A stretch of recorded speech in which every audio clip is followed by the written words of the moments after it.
خرجوها من قبرها باش يزيدوا يبحثوا معاها بعد 3 سنين من اللي دفنوها، وما هيش مبالغه بل هذا متصور من المقبره اللي دفنوها فيها. والبحث اللي صار معاها كشف برشا حاجات ومجهوداتهم ما مشاتش خساره، على خاطر اتضح كونه الشيء اللي صار عليها المسكينه كان عنده دخل كبير برشا في الشيء اللي صار على المغني المشهور والتر سكوت. وخونا والتر سكوت ما تقول حتى شيء والموسيقى نتاعو مانيش نحط. مغني معروف اختفى في ليله ونهار في ظروف غامضه، وقصه اختفائه والشيء اللي صار عليه باش يكشفوا حاجات ما اغرب وما اغمض. ماناش نحكيو على قضيه كهو بل زوز قضايا وزوز جرائم نكتشفوا ان شاء الله تفاصيلهم بعد ما اول حاجه تصلي على سيدنا محمد صلى الله عليه وسلم، بعد ما تخلي لايك وسبسكرايب وفولو وتنضم للجروب نتاعنا نتاع الفيسبوك. وخلينا ننطلقوا في القضيه نتاعنا نتاع اليوم.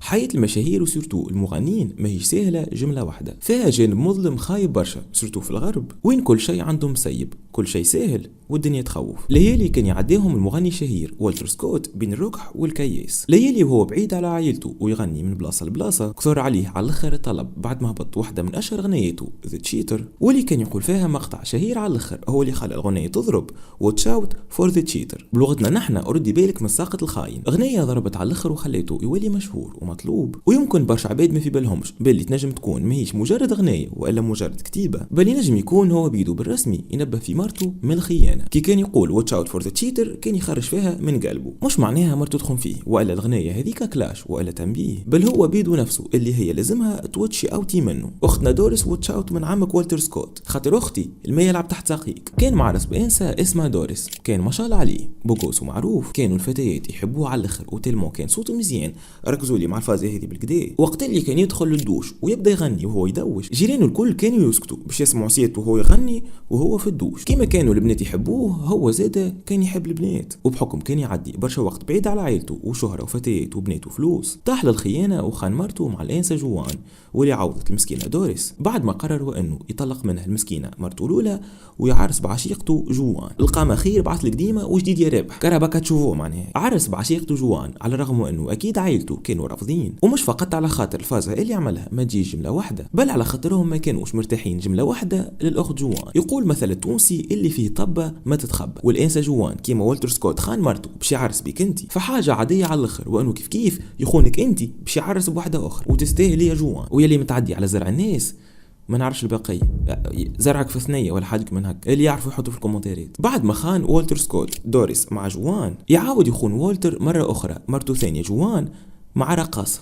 ما هكا سي والتر سكوت تخون مرتك الثانية بعد ما ديجا خنت مرتك الأولى وتاخو رقاصة. تيما وكان تخدم معاها رقاصة هو يعني وهي تشطح واسمها سوزان، وهذيك علاش دومين خايب برشا والموسيقى خدمة ماهيش باهية جملة واحدة وما ترضيش ربي سبحانه. الانسه فكاكه رجاجيل واللي فكت والتر من مرته دوريس هي بيدها طلعت فيها طبه وما تتخبى. كيما كان رجلها المغني والتر كان يخون فيها وقت اللي كان يغيب عليها، هي بيدها كانت تخون فيه وقت اللي هو يغيب عليه. معناها الخيانه كانت تصير اون باراليل، هو يخون فيها من غادي وهي تخون فيه من غادي. كانت تخون فيه مع الكتريسيان كان يجي الدار اسمه جيم ويليامز، جاي يصلح في تريسيتي روح بستيق الكل، جاي يصلح في الانوار روح بانوار بيده. جيم ويليامز هذا كان يعرف حق المعرفه باللي جوان ديجا قاعده تخون في راجلها معاه هو. يقول قايل كيفاش كان راضي وكيفاش ما كانش متقلق، تيما وخاطره هو بيدو كان يخون في مرته مع جوان. خونا جيم ويليامز هذا ديجا كان معرس وكان يخون في مرته مع جوان. لهنا بالرسمي ركزوا معايا بالكدا وبالرسمي واتش اوت فور ذا تشيتر، خاينه وما عاد نصفي. خونا والتر المغني كان يخون في دوريس مع جوان، طلق من دوريس وعرس بجوان ومن بعد ولا يخون في جوان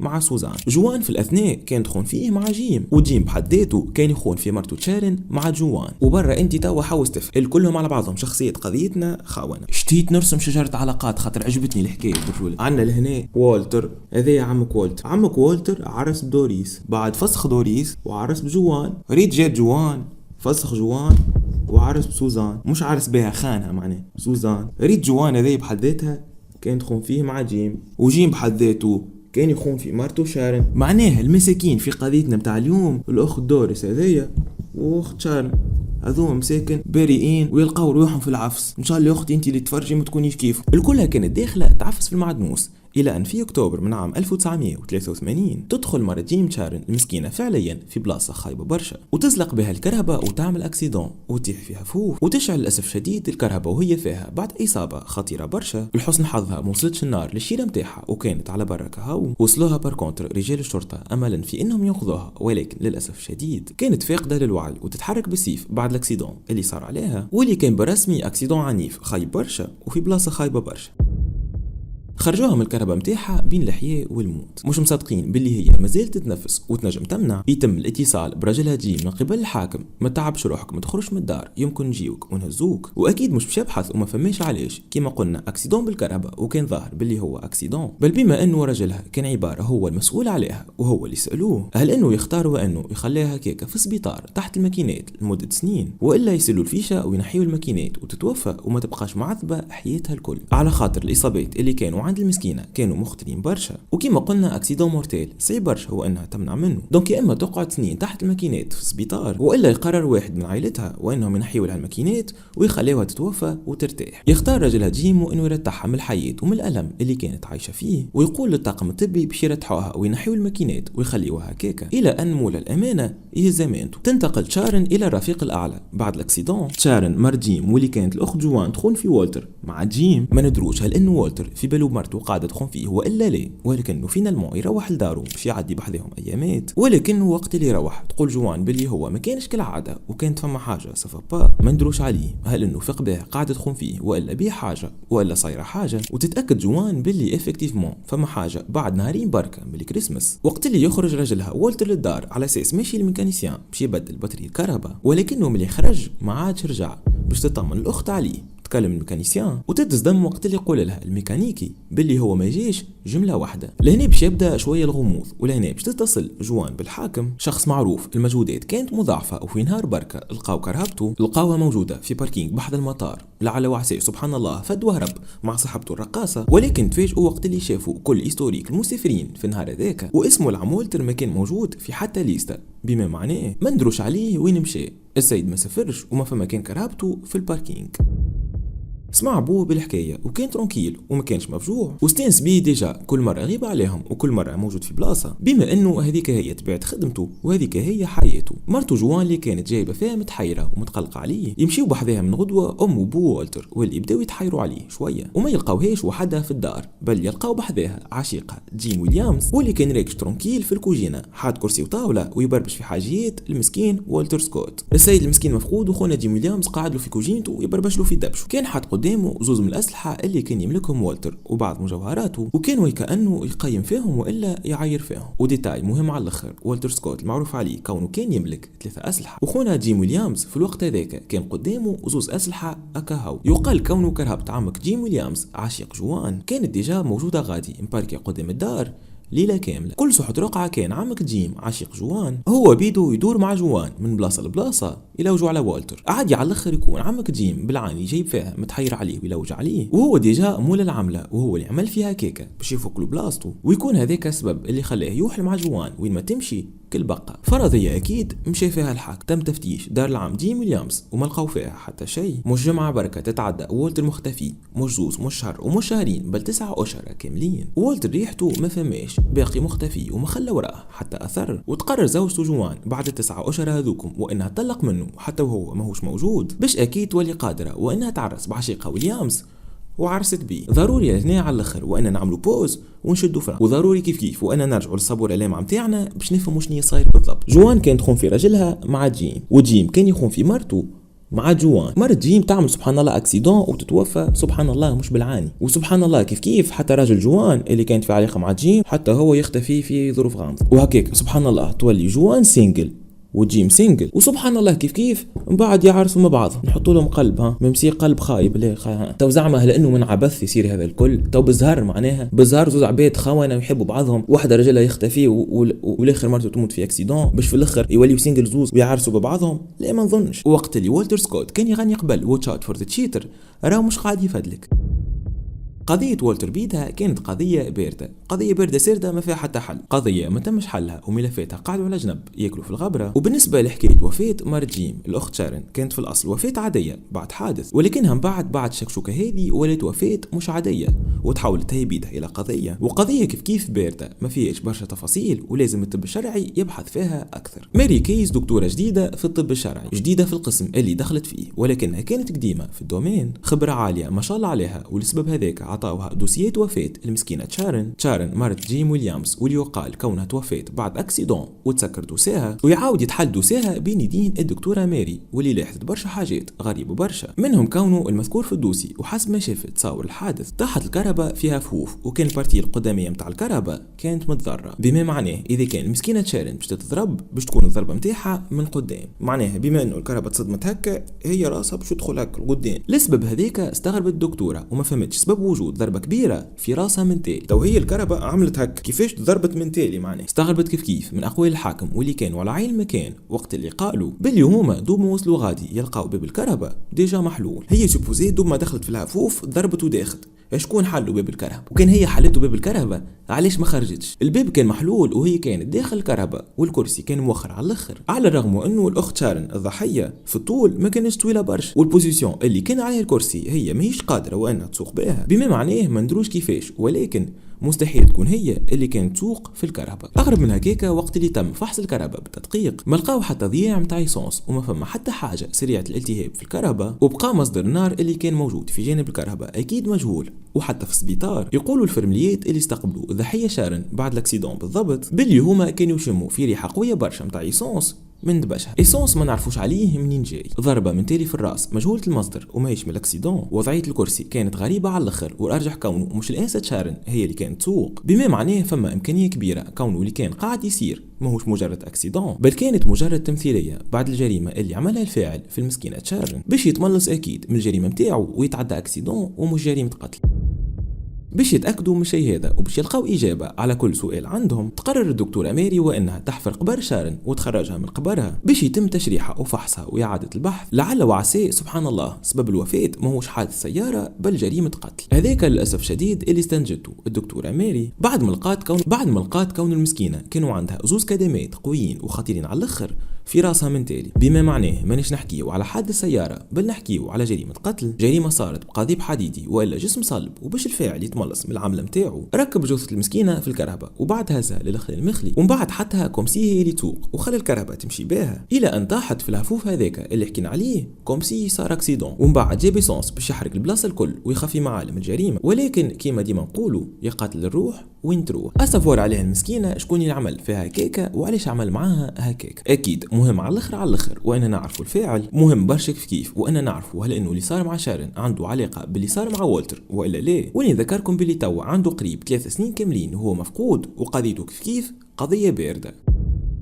عاودت حيرت القضية أكثر وعاود اختص الحاكم في دوسيات الزوز قضايا ويكتشفوا كونه عمك جيم ويليامز كان عنده طفل غريب الأطوار شوية، طفل ديجا كان مربوط في الحبس الجريمة عملها، والشيء هذا ما منعهمش من إنهم يدخلوا حتى الحبس باش يسألوه ويبحثوا معاه، يوم كبروا حلوه وخرجوا منه مراه باش يبحثوا معاه، فما بالك سيد مازال حي وموجود في الحبس. البحث مع جيمي كان غريب على الآخر كيف هو بالضبط، إنسان يتصرف درا كيفاش يحكي درا كيفاش ومش عادي جملة واحدة، حديثه كيف كان مش عادي، كان عبارة يفرق فيهم على الحاكم وكان يقول لهم حكاية باي والتر سكوت عندها أكثر من 3 سنين، قضية باردة ومستحيل تحلوها ومستحيل تعرفوا وين موجودة جثة سكوت. هذا الكل كان يقول فيه عبارة تحدي، السيد عبارة يتحدى فيها، قال لهم بالمستحيل وإنكم تلقاوها بما أنه الأنهار كلها متجمدة، الماء كله متجمد والأرض بيدها الكلها متجمدة. اللي فهموه منه كونه فما إمكانية كبيرة برشا كونه خونا جيمي الغريب كان يعرف حق المعرفة وين سكوت كان موجود، كان يعرف اللي صار عليه اي سورتو كان يعرف جثته وين موجودة وكان يتحدى فيهم ومحبش يقول لهم وين موجودة، والحاكم أكيد كان أذكى منه واستدرجوه وخلاه يستعرف باللي هو سيتو كان شاك باللي بوه هو الفاعل وبوه يعرف وين موجودة الجثة، مش جوست يعرف بل بما انه هو الفاعل كان خونا جيمي شاك باللي بوه حاط الجثة هذيك بحذا دارهم، وكان يقول باللي هو جوست شاك وعنده شكوك أكاهو كونه جثة المسكين والتر سكوت ومجرد شكوك أكيد كانت موجودة في الدار من تالي في حفرة فيها ماء مجمد فوقها سيمان وفوقها نوار، جوست شكوك أكاهو بلاصة كانت مسيجة ومغطية بالتراب والنوار وتحتها كان فما كيما البير وإلا السهريج وإلا كيما الماجل سيبوزي يبدا معبي بالماء. غادي كان شاك جيمي كونه بوه حاط جثة والتر سكوت سكوت. وباش الحاكم يتاكد من المعلومه هذه كان اكيد عليهم وانهم يتحركوا للدار. افكتيفمون يلقاو غادي بلاصه الورد وسياج صغير اللي فوق البير، بعدوا الورد فرشه سيمان بعدها الكل، وغادي وين كانت الصدمه الكبرى. لهنا وين فهموا علاش قال الارض متجمده الماء متجمد والنهر متجمد. الماء في الاصل ما كانش متجمد بل كان راكد وكان فوقه كيما جسم الغريب، حاجه غريبه كانت تطفو. وفهموا من بعد بلي هي جثه ادميه وعندها سنين موجوده غادي، وجثه عليها نفس اللبسه اللي كان لابسها والتر سكوت في اخر نهار اختفائه. وفهموا طول بلي هذيك هي جثه المسكين والتر سكوت، 3 سنين وهي مكتفه غادي وتطفو فوق الماء، و3 سنين وجيم ويليامز حتى قدامه ويرى فيها يوميا وما على باله، يتعدى صباح يصبح عليه ويتعدى عادي. 3 سنين وهو يسقي في الورد اللي كان زارعه فوق جثة والتر سكوت. جثة خرجوها وخرجوا معها أوراق والتر سكوت بطاقة تعريفه وبقيت كوارتو مفاصله الكلهم معوجين والكلهم مكتف بحبل أصفر، والظاهر كونه ويليامز ربطه بحجرة باش الجثة متاعو تبقى غادي تطيح اللوطة وما تطلعش. تمشي جثة للبطلة متاعنا الدكتورة ماري دكتورتنا متاع بكري، ويتم تشريح جثة بالتدقيق باش في الاخر يكتشفوا كون المسكين تعرض لطلقة نارية في ظهره. بدنو كان في طور التحلل وصعب على الدكتورة ماري وانها تواصل البحث، واكتفيت كونها تقول باللي سبب الوفاة هي طلقة نارية في ظهره. شكون اللي عمل فيها كيكه وغدروا في ظهره ومن بعد كتفوا بحبل ورماه في بير؟ برشا منكم اكيد باش يقولوا ما يكون كان جيم ويليامز. ما تحكي لي حتى موضوع. جيم قتل مرته وحسبها عملت اكسيدون باش يتخلص منها، ومن بعد كمل قتل والتر سكوت باش هكاكا مرته جوان ترتاح منه، وهكاكا كيما عملوا بالضبط من بعد يعرسوا وحتى انسان ما يقفلهم في ثنياتهم. يقول جيم ويليامز بعد ما تشد وبعد ما تحاكم بالمؤبد واكثر تفاصيل من بعد شويه باللي هو خاطيه ومش هو اللي قتل والتر سكوت. والكلام هذا كان يقول فيه وهو ديجا في السجن وبعد ما تحكم بالمؤبد، معناها ينجم يكون برسمي صادق على خاطره ديجا في الحبس وديجا الحكم مشى. وحتى اذا كان يقول اي نعم انا اللي عملت شيء هذاك ما يتبدل حتى شيء. يقول القائل اذا كان هو خطيئ وبرسمي ما عمل حتى شيء كيفاش توصل جثة والتر سكوت في داره في الفيراندا نتاعو؟ ولدو جيمي كما قلنا انسان بالرسمي غريب الاطوار، كيف كلامه مع الحاكم كان غريب على الاخر، اي سورتو الشكوك نتاعو. وسبحان الله كيفاش الشكوك نتاعو كانت بالتفاصيل وكانت صحيحه، وكانت في الاصل اكثر من شكوك بل اعترافات برسمي صادمه وبالتدقيق. حتى شيء ما يمنع كونه يكون جيمي هو الفاعل ويكون بالعاني وحل القضيه في بوه أسافوار عليه. وما ننساوش كونه جيمي انسان موش عادي وصاحب سوابق، معناها هذه حاجه ما نستغربوهاش جمله واحده. ولهنا قولوا لي انتم في الكومنتات هل تظنوا كونه جيمي هو الفاعل والا بايو جيم هو الفاعل؟ هي هكا ولا هكا وحلت القضيه في راس الاب العم جيم، ما وحلتش في راسه كان القضيه هذيك بل زادت وحلت في راسه قضيه مرته تشارن، واللي الاكثريه هو اللي عملها وهو اللي قتلها وهو اللي افتى على الاكسيدون باش يتملص من الجريمه. تأويلات الحاكم تقول باللي جريمة من الأصل بدات في داره. نقاش حاد يصير ما بين جيم ومرته أبروبو الخيانة وينتهي بغش كبير من قبل جيم على الرغم أنه هو كان الغالط، ويخرج من الصالة ويمشي يجيب قضيب حديدي والمسكينة يعطيها على راسها ويرداها قتيلة. ومن بعد بيان سور باش يغطي مع الجريمة أكيد تعرفوا شنو يعمل فاست لاكسيدون. قعد هكاكا هو سينجل وعشيقته جوان كانت مازالت مع والتر سكوت، والتأويلات كيف تقول كونه هو بيدو تخلص من والتر سكوت باش هكاكا تولي جوان سينجل وباش هكاكا في الاخر يعرسوا، وهذاك اللي صار. الاخت جوان حتى هي ما منعتش من العقوبه وحكموا عليها ب3 سنين في الحبس وغرامه ماديه، سامحوني مش 3 سنين بل 5 سنين كاملين عدت فيهم كان 18 شهر، ومن بعد خرجوها وصراح روح على خاطر ما كان فما حتى حاجه ملموسه تدل كونها عندها علاقه بحتى واحده من القضايا. التوا ما ندروش هل انه جيم هو الفاعل بالرسمي والا لا، التوا ما ندروش كيفاش وصلت كرهبه والتر سكوت للمطار اللي حكينا عليه من بكري، والتوا ما نعرفوش شكون الشخص اللي قابله والتر سكوت ليله اختفائه، واللي يقول جيم ويليامز باللي هو شافه معه كيلكو بار الكل لابس باللك ولكنه ما كانش قادر وانه يتعرف عليه، وقعد جيم ويليامز شي تصحيح باللي مش هو الفاعل. قولوا لي نتوما هل انكم تصدقوا العم جيم ويليامز والا لا؟ انا واحد من الناس نشك والله اعلم كونه خونا جيمي نجم يكون مخبي برشا حاجه بيزار على الاخر، عمك جيمي والجيم ويليامز والله اعلم. هذيك هي نهايه الخيانه والكلها دخلت تخون في بعضها الى ان الكلها كانت نهايتها يا اما في الحبس ولا في المقبره. كالعاده نستنى رايكم في الكومنتات ابروبو القضيه هذه. ما تنساوش اهم حاجه الصلاه على سيدنا محمد صلى الله عليه وسلم. كالعاده لايك وسبسكرايب وفولو على الانستغرام وضموا القناه نتاعنا غادي، ونتقابلوا باذن الله السبت الجاي في قضيه جديده. بيس اوت.